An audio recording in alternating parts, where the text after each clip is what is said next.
Salut tout le monde et bienvenue sur ma chaîne. Je suis super content de vous retrouver pour cette nouvelle vidéo. La dernière fois, on s'était retrouvé du côté de Gimli. Depuis, j'ai quitté le Manitoba pour m'attaquer à la province suivante, le Saskatchewan. Et ceux qui sont déjà venus ici vous diront, le Saskatchewan, on n'y trouve pas grand chose. Mais en fouillant un peu, j'ai quand même trouvé 2-3 trucs à vous montrer. C'est vrai que l'on ne trouve pas grand-chose dans le Saskatchewan, si ce n'est des plaines à perte de vue. Et les heures de voiture s'enchaînent, alors que le décor, lui, reste le même. Au milieu de cette immensité ne se dressent que deux villes majeures, Regina dans le sud et Saskatoon, la plus grande ville de cette province avec ses 250 000 habitants. Il faut dire qu'avec seulement 1 million d'habitants répartis sur un territoire grand comme la France, le Saskatchewan est la province idéale pour les Canadiens rêvant de tranquillité. Mais si la vie de campagne ne vous convient pas, Saskatoon reste une bonne alternative. Car vous trouverez ici tous les avantages des grandes villes. Des bars, des restaurants, des musées, mais aussi des écoles que l'on ne trouve pas ailleurs dans cette province.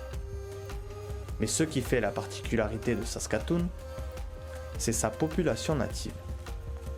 Avant l'arrivée des premiers colons au XVIIIe siècle, Saskatoon était le lieu de vie de plusieurs tribus natives, présentes sur le territoire depuis des milliers d'années.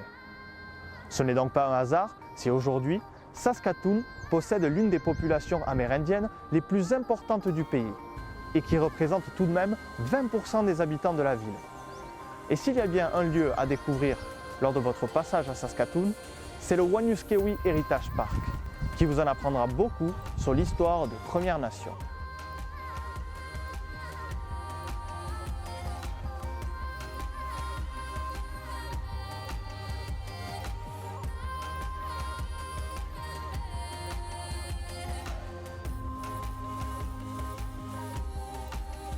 Allez, on ne s'attarde pas ici, car le Canada a bien des choses à offrir. Et loin des buildings de la ville, au milieu de ces interminables plaines, on trouve quelques petites merveilles. Comme à 1h30 de Saskatoon, où l'on découvre un lieu des plus surprenants. The Crooked Bush, qui par la forme de ses arbres, se démarque totalement de la nature environnante.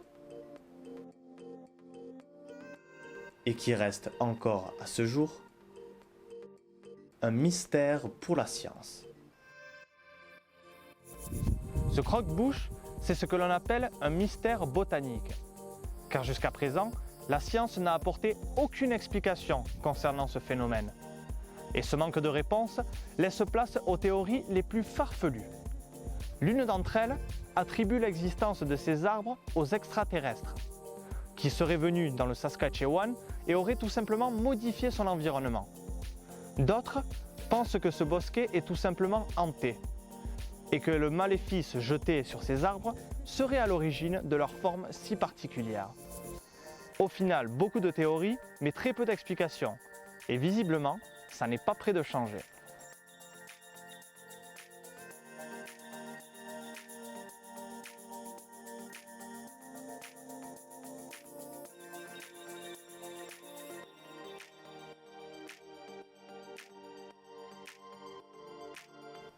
On continue notre tour du Saskatchewan pour découvrir un autre lieu bien original.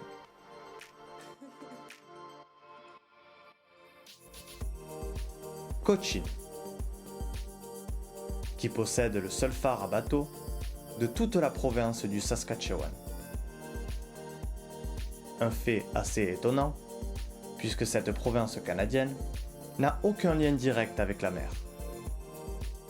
Et cette étendue d'eau que vous voyez autour de Cochin est en fait celle du Jackfish Lake, qui est considéré ici au Canada comme étant un petit lac.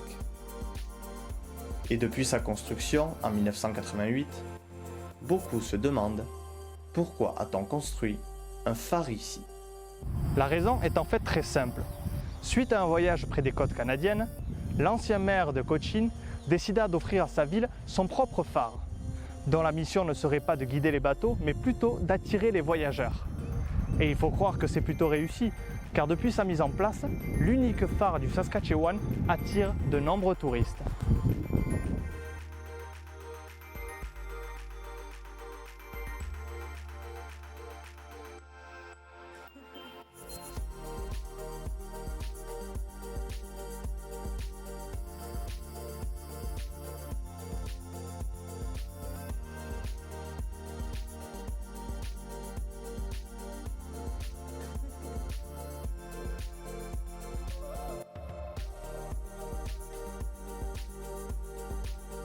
C'est ici que se termine notre tour du Saskatchewan. J'espère que ça vous aura plu. On se donne rendez-vous très vite pour une prochaine vidéo, dans une nouvelle ville, une nouvelle province, pour un nouvel épisode.